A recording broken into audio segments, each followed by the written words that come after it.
দ্বৈত নাগরিকত্ব থাকায় বিএনপির ভারপ্রাপ্ত চেয়ারম্যান তারেক রহমানের মনোনয়নপত্র বাতিল হয়েছে। 7টি আসনে যাচাই বাছাই চলে, এর মধ্যে 16 জনের প্রার্থিতা বাতিল হয়। এ বিষয়ে আরো বিস্তারিত জানবো, যাচ্ছি সহকর্মী জুবায়েদ ইবনে শাহাদাত অপেক্ষা করছেন।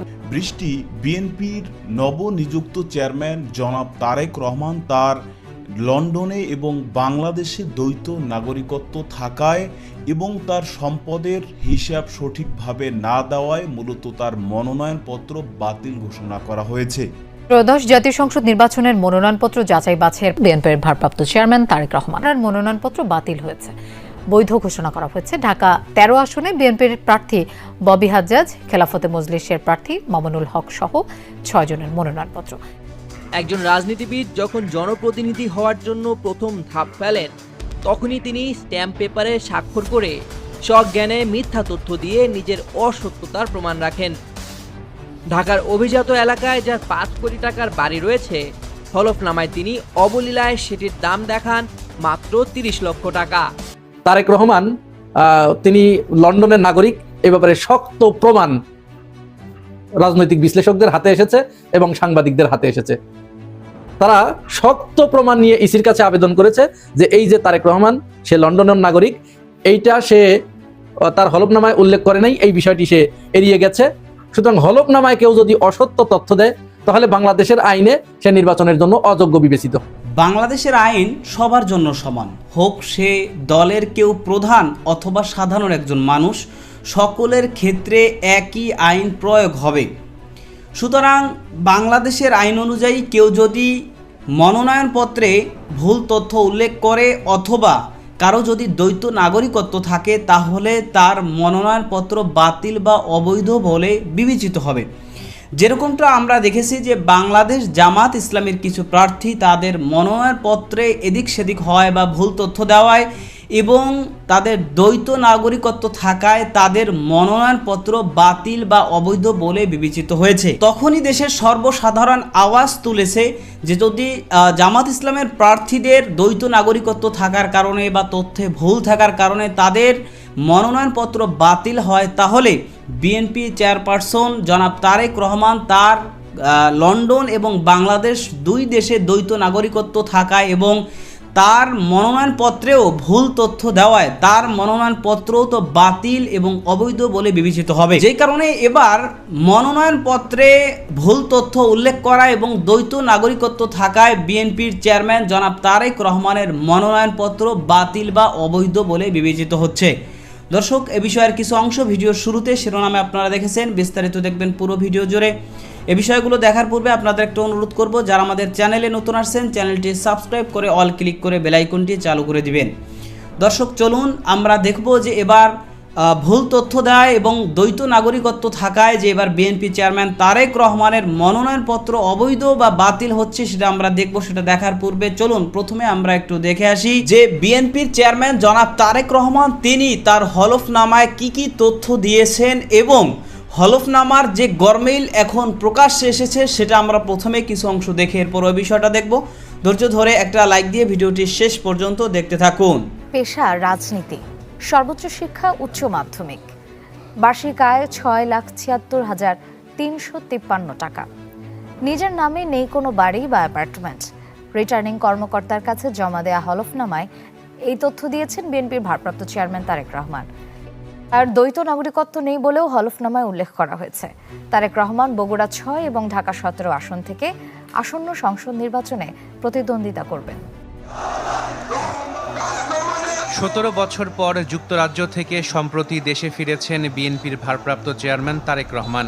প্রথমবারের মতো প্রতিদ্বন্দ্বিতায় অংশ নেবেন এবারে জাতীয় সংসদ নির্বাচনে। তারেক রহমান ভোটে লড়বেন ঢাকা 17 এবং বগুড়া 6 আসনে। এরই মধ্যে রিটার্নিং কর্মকর্তার কাছে জমা দিয়েছেন মনোনয়নপত্র, দাখিল করা হয়েছে হলফনামা। হলফনামায় তারেক রহমান উল্লেখ করেছেন তার দ্বৈত নাগরিকত্ব নেই, সর্বোচ্চ শিক্ষাগত যোগ্যতা উচ্চ মাধ্যমিক। হলফনামায় রয়েছে 2004 থেকে 2019 সাল পর্যন্ত 77টি মামলা হয়েছে তার বিরুদ্ধে, যার সবগুলো থেকেই খালাস বা অব্যাহতি পেয়েছেন। তবে সবচেয়ে বেশি মামলা থেকে খালাস বা অব্যাহতি হয়েছে 2024 সালে রাজনৈতিক পট পরিবর্তনের পর। পেশা হিসেবে উল্লেখ করেছেন রাজনীতি।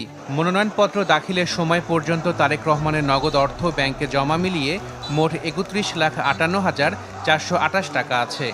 আর তার স্ত্রীর নামে আছে ৬৬,৫৪,৭৪৭ টাকা। তারেক রহমানের বার্ষিক আয় ৬,৭৬,৩৫৩ টাকা। আর এই আয় হয় শেয়ার এবং ব্যাংক আমানত থেকে।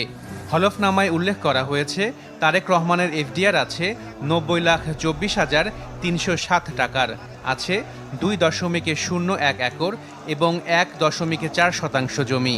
এছাড়া উপহার হিসেবে পেয়েছেন ২.৯% জমি। ২০২৫-২৬ অর্থ বছরে তারেক রহমানের আয়কর রিটার্নে দেখানো আয়ের পরিমাণ ৬,৭৬,৩৫৩ টাকা আর সম্পদের পরিমাণ ১,৯৬,৮০,১৮৫ টাকার। ট্যাক্স দিয়েছেন ১,০১,৪৫৩ টাকা। হলফনামায় তারেক রহমান আরও উল্লেখ করেছেন বগুড়া ৬ এবং ঢাকা ১৭ আসনে ৩০ লাখ টাকা করে ব্যয় করবেন। আর এই টাকা আসবে কৃষিখাত এবং ব্যাংক আমানত থেকে। আপনার সম্পদ বাংলাদেশে থাকুক, ইংল্যান্ডে থাকুক, আমেরিকাতে থাকুক, আপনার সম্পদ, আমরা তো সম্পদ বিবরণী চাচ্ছি। সম্পদের পরিমাণ অনেকাংশে গোপন করা হয়েছে। বাংলাদেশের রাজনীতিতে নির্বাচনী হলফনামা এখন আর স্বচ্ছতার দলিল নয়, বরং এটি হয়ে দাঁড়িয়েছে আইনি প্রক্রিয়ায় মিথ্যাকে প্রতিষ্ঠিত করার এক হাতিয়ার। একজন রাজনীতিবিদ যখন জনপ্রতিনিধি হওয়ার জন্য প্রথম ধাপ ফেলেন, তখনই তিনি স্ট্যাম্প পেপারে স্বাক্ষর করে সজ্ঞানে মিথ্যা তথ্য দিয়ে নিজের অসত্যতার প্রমাণ রাখেন। অনুসন্ধানী সাংবাদিক জুলকারনাইন স্যারের সাম্প্রতিক এক বিশ্লেষণে উঠে এসেছে এই গভীর সংকটের চিত্র। তার মতে রাজনীতিবিদদের অসততার শুরুটাই হয় এই হলফনামা দাখিলের মাধ্যমে। জুলকারনাইন স্যারের পর্যবেক্ষণে তিনি বলেন কিভাবে প্রার্থীরা সম্পদের মূল্যে হাস্যকর গরমিল প্রদর্শন করেন। ঢাকার অভিজাত এলাকায় যার ৫ কোটি টাকার বাড়ি রয়েছে, হলফনামায় তিনি অবলীলায় সেটির দাম দেখান মাত্র ৩০ লক্ষ টাকা। বাস্তবতা হলো এই দামে ঢাকায় এক টুকরো জমিও পাওয়া দুষ্কর। একইভাবে ৩ কোটি টাকার বিলাসবহুল ফ্ল্যাটের দাম দেখানো হয় ৭০ লক্ষ টাকা। কেবল স্থাবর সম্পত্তি নয়, অস্থাবর সম্পত্তির হিসাবেও থাকে শুভঙ্করের ফাঁকি।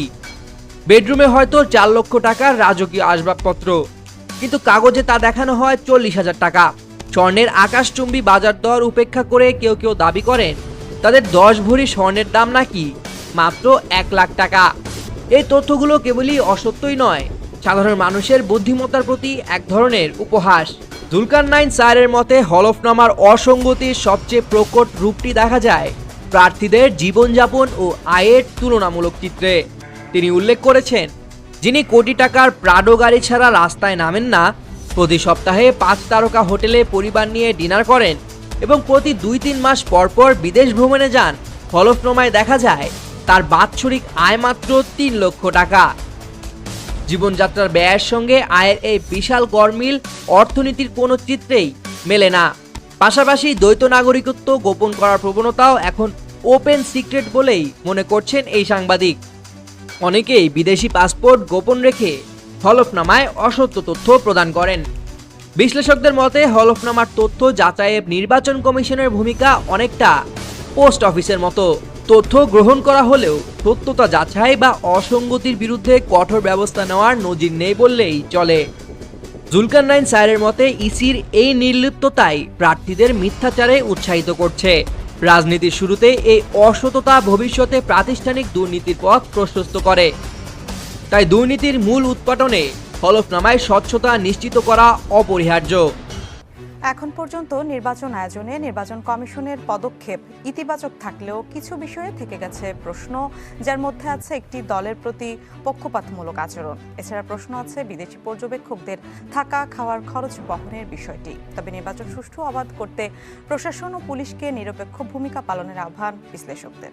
২০১৪, ১৮ আর ২৪-এর জাতীয় নির্বাচনে ফল ভোটাররা ঠিক করেনি, ঠিক করে দিয়েছিল আওয়ামী লীগ প্রশাসন। ফলে পরপর ৩টি বিতর্কিত নির্বাচন দেখার পর জাতি যখন ভোট বিমুখ, সে সময় ঘটে জুলাই অভ্যুত্থান, পাল্টে যায় রাজনৈতিক বাস্তবতা। এই পরিবর্তিত পরিস্থিতিতে আগামী ১২ই ফেব্রুয়ারি ত্রয়োদশ জাতীয় সংসদ নির্বাচন ও গণভোট করতে যাচ্ছে নির্বাচন কমিশন। এবার ইসির ওপর জাতির আকাঙ্ক্ষা পূরণের চাপ যেমন রয়েছে, তেমনি দায় আছে অতীতে প্রশ্নবিদ্ধ নির্বাচন আয়োজনে দুর্নাম মুক্ত হওয়ার। নির্বাচন বিশ্লেষকরা এখন পর্যন্ত কমিশনের কাজকে ইতিবাচক হিসেবেই দেখছেন। তাদের পরামর্শ স্বচ্ছতা বজায় রাখার। এখানে এত পার্টিসিপেটরি হতে হবে ইলেকশনটা, শুধু দলগুলির পার্টিসিপেশন না। আমি মনে করি এখানে সব স্টেক হোল্ডারের পার্টিসিপেশন এবং উইথ কোঅপারেশন, এই দুটো জিনিস, এবং উইথ ট্রান্সপারেন্সিটা এখন খুব দরকার। একটু ট্রান্সপারেন্ট না হলে লোকের মনে নানান রকম সন্দেহ যোগে। বহু দিক দিয়ে তারা বিভিন্নভাবে একটু ভিন্নধর্মী। গত যতগুলো ইলেকশন কমিশন ছিল তার চাইতে এই ইলেকশন কমিশনকে দেখছি আমি অনেক ট্রান্সপারেন্ট। আর সবসময় বলছে যে ইলেকশন হবে, আমাদের সকলের মধ্যে একটা কনফিডেন্স দেওয়ার চেষ্টা করছে। দিস ইজ অলসো খুবই একটা উৎসাহজনক। আগামী নির্বাচন পর্যবেক্ষণ করবে আন্তর্জাতিক বিভিন্ন সংস্থার পর্যবেক্ষকরা। তাদের থাকা খাওয়ার খরচ বহন করবে নির্বাচন কমিশন। এই সিদ্ধান্তে স্বার্থের দ্বন্দ্ব দেখছেন ট্রান্সপারেন্সি ইন্টারন্যাশনাল বাংলাদেশের নির্বাহী পরিচালক। অনেক প্রশ্ন আছে, অনেক অবস্থান নির্বাচন কমিশন শুরু থেকে একাধিকবার নিয়েছে, যেটি কোনো বিশেষ দলের বা পক্ষের প্রতিপক্ষপাতিত্বের বিষয় ছিল। এই ধরনের প্রশ্ন আছে। যাদেরকে অর্থায়ন করে বিদেশি পর্যবেক্ষক আনা হবে তারা কোনো অবস্থায় নিরপেক্ষ প্রতিবেদন করতে পারবে না, কারণ এখানে স্বার্থের মধ্যে কাজ করবে। তাছাড়া এটি বৈষম্যমূলক। তো এই ধরনের বিষয়গুলো নির্বাচন কমিশন পরিহার করতে পারত। তা সত্ত্বেও শুধু নির্বাচন কমিশন একা তো নির্বাচন করে না, এর সাথে অনেক শক্তি আছে, তাদের উপর নির্ভর করবে। ভোট শান্তিপূর্ণ করতে প্রস্তুতির কোনো কমতি রাখতে চায় না নির্বাচন কমিশন। যদিও পরপর কয়েকটি রাজনৈতিক হত্যা ও সার্বিক আইনশৃঙ্খলা পরিস্থিতি নিয়ে উদ্বেগ জানিয়েছেন প্রার্থীরা। নির্বাচনকে কেন্দ্র করে বাংলাদেশ জামাত ইসলামীর অনেক প্রার্থী তো তাদের কিন্তু মনোনয়নপত্র বাতিল হয়েছে। বিশেষ করে কয়েকজন তাদের দ্বৈত নাগরিকত্ব এবং তাদের মনোনয়নপত্রে ভুল তথ্য দেওয়ায় তাদের মনোনয়নপত্র নির্বাচন কমিশনের পক্ষ থেকে বাতিল বা অবৈধ ঘোষণা করা হয়েছে। সুতরাং বাংলাদেশ জামাত ইসলামীর প্রার্থীদের মনোনয়নপত্র যদি তাদের তথ্য ভুল দেওয়ার কারণে বা দ্বৈত নাগরিকত্ব থাকার কারণে সেটা বাতিল হয়, তো তাহলে আমরা দেখেছি যে বিএনপি চেয়ারম্যান জনাব তারেক রহমান তার লন্ডনে এবং বাংলাদেশে দুই দেশেই কিন্তু দ্বৈত নাগরিকত্ব রয়েছে তার। কারণ আমরা জানি যে লন্ডনে তার আগে থেকেই নাগরিকত্ব রয়েছে এবং বাংলাদেশে এসেও তিনি কিন্তু বাংলাদেশের এনআইডি কার্ড তিনি করেছেন। সুতরাং তিনি দুই দেশে নাগরিকত্ব রেখে কিভাবে তার মনোনয়নপত্র সঠিক থাকে বা বৈধ থাকে, এটা নিয়েই কিন্তু এখন অনেকে প্রশ্ন তুলছেন যে যদি বাংলাদেশ জামাত ইসলামের প্রার্থীর মনোনয়নপত্র বাতিল হয় দ্বৈত নাগরিকত্ব থাকার কারণে বা তথ্যে ভুল থাকার কারণে বা সম্পদের হিসাবে গড়মিল থাকার কারণে, তাহলে বিএনপির চেয়ারম্যান হোক অথবা যেই হোক না কেন, যাদের মনোনয়নপত্রে এরকম ভুল তথ্য পাওয়া যাবে অথবা যাদের দ্বৈত নাগরিকত্ব থাকবে তাদের সকলের এই মনোনয়নপত্র বাতিল করতে হবে, এরকমটাই কিন্তু এখন অনেকে আওয়াজ তুলছেন। তবে যতদূর পর্যন্ত জানা গেছে যে বিএনপি চেয়ারম্যান জনাব তারেক রহমান তার যে মনোনয়নপত্র, সেই মনোনয়নপত্রে তিনি কিন্তু বাংলাদেশ এবং লন্ডন বা দ্বৈত নাগরিকত্ব তার নেই, এরকমটা তিনি উল্লেখ করেছেন। তো এরকমটাও হতে পারে যে নির্বাচন কমিশনের পক্ষ থেকে স্বাভাবিকভাবে এই মনোনয়নপত্র এর ক্ষেত্রে কিন্তু যারাই মূলত যে তথ্যই উল্লেখ করে সেই তথ্যটাকেই সঠিক তথ্য হিসেবে কিন্তু গণ্য করা হয়। তো সেই হিসাবে দেখা যায় স্বাভাবিকভাবে অনেকেই এরকম ভুল তথ্য দিয়ে থাকে। কিন্তু এই কারণে এই জামাত ইসলামীর যেই সমস্ত প্রার্থীদের মনোনয়নপত্র বাতিল বলে গণ্য করা হয়েছে, এটা কিন্তু তাদের উপর অন্যায় করা হয়েছে। যদি বাতিল করা হয় তাহলে যারাই মূলত মনোনয়নপত্রে ভুল তথ্য দিয়েছে বা দ্বৈত নাগরিকত্ব থাকবে তাদের সকলের মনোনয়নপত্র বাতিল করতে হবে। আর যদি বাতিল নাই করা হয় তাহলে যেহেতু সবাই যেরকম দিচ্ছে সেটাই সঠিক হিসাবে গ্রহণ করা হচ্ছে, সেই হিসাবে সকলেরটাই সঠিক বা বৈধ হিসাবে গ্রহণ করতে হবে। এটাই কিন্তু এদেশের সর্বস্তরের মানুষের দাবি। আপনি ওই দাবির সাথে একমত পোষণ করেন কিনা কমেন্ট সেকশনে জানাতে পারেন।